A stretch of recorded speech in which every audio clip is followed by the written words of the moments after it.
Hello, it's Bartosz from Road Racing Global channel. I would like to present you my opinions about the latest Sram FORCE XPLR.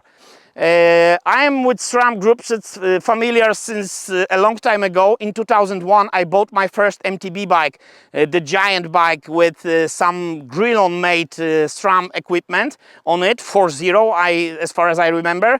Then I had the experience with MTB groups from XO 9-speed up to XX1 11-speed. Now I own a transmission XX group.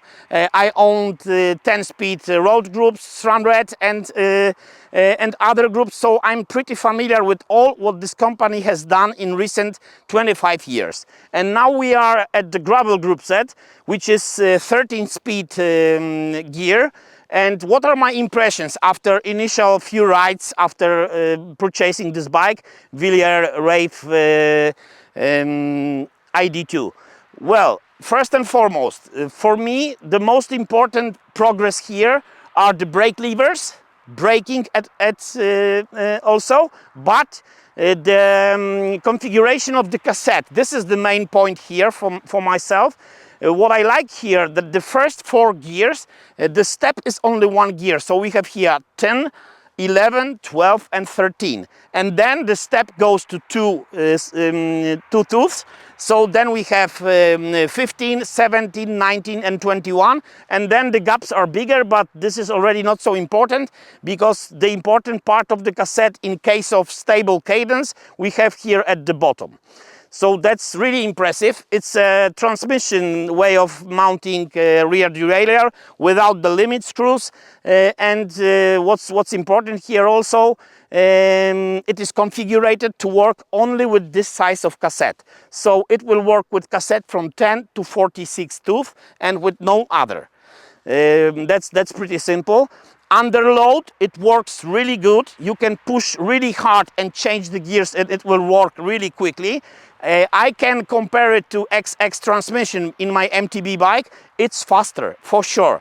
The cage is shorter and it does not have that, that software that waits for the proper moment to change the gear. So it is really quick and well designed for gravel application.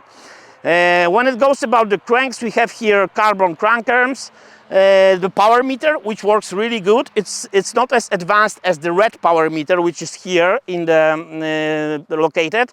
It's simpler solution on the left crank arm, but it works really well. And the nice thing here are also the brake levers.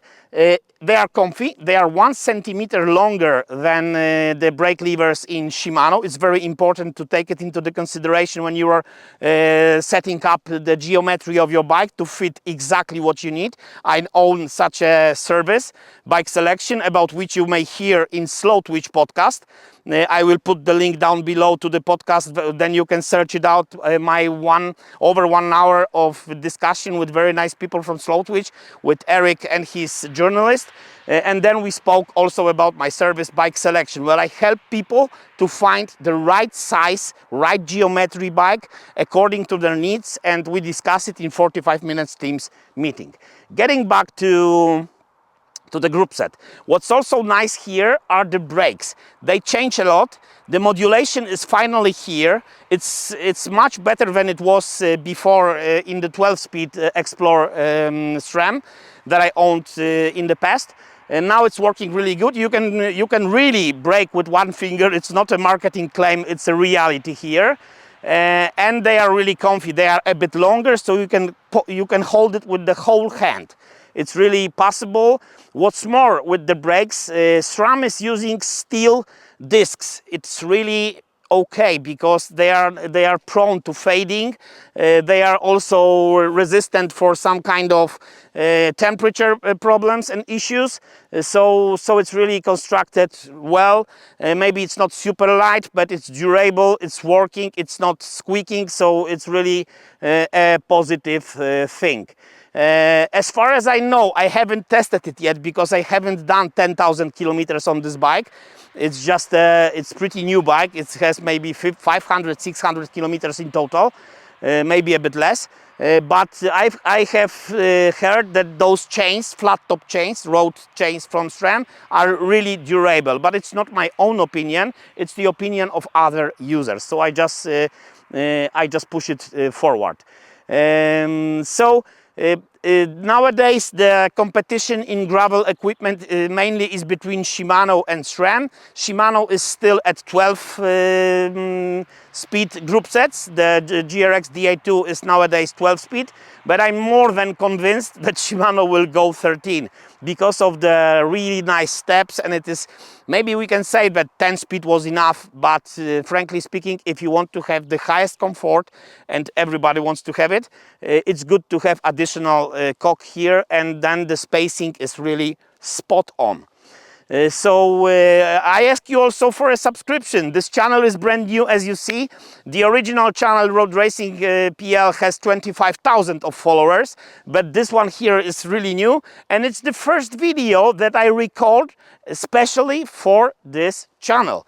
And this, what you have behind me, is a place of my walks with my dog, with my German Shepherd Bruno, which is also well known in my old channel, in my main channel, the Road-Racing.pl, and it's our space for walking, for leisure, for having a good time with my dog. Okay, so that's basically it. It really runs good. It's a bit heavier than, over 200 grams heavier than SRAM Red. It has the additional buttons. The Sram Force has it. Rival doesn't have it, so it's really a difference here. It's step up. The materials are really good. Of course, it's not as much carbon as by SRAM Red, but the cranks are made from carbon with a special rubber protection at the bottom.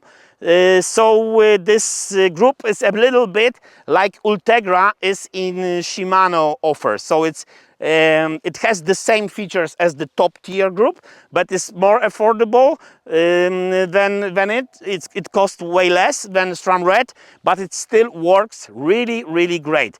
And 300 grams, I can tell you from my experience, from lots of tests that we have done on Road Racing channel, is not even detectable.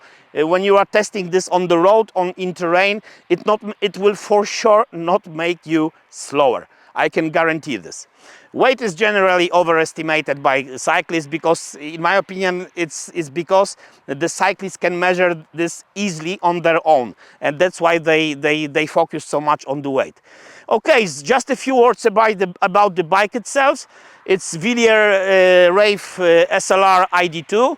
The weight of total bike without pedals in this setup, so with Sram FORCE XPLR, with Evanlite wheels and with Continental Terra competition tires, and without cages, it's 7.95 kilogram. Bear in mind that this is really a heavy saddle. This is a specialized Phenom mirror, so it weighs around 270 grams. But as I said, the weight is not that important. I just mentioned this to show you, to tell you a bit about the bike. It's really a quick bike, comfortable, Italian made, very beautiful, and gives me a lot of pleasure. And it's my platform for testing of gravel gear. Okay, so that's it for today. Enjoy the Road Racing Global channel. Please subscribe for the good start and keep in touch. Bye bye.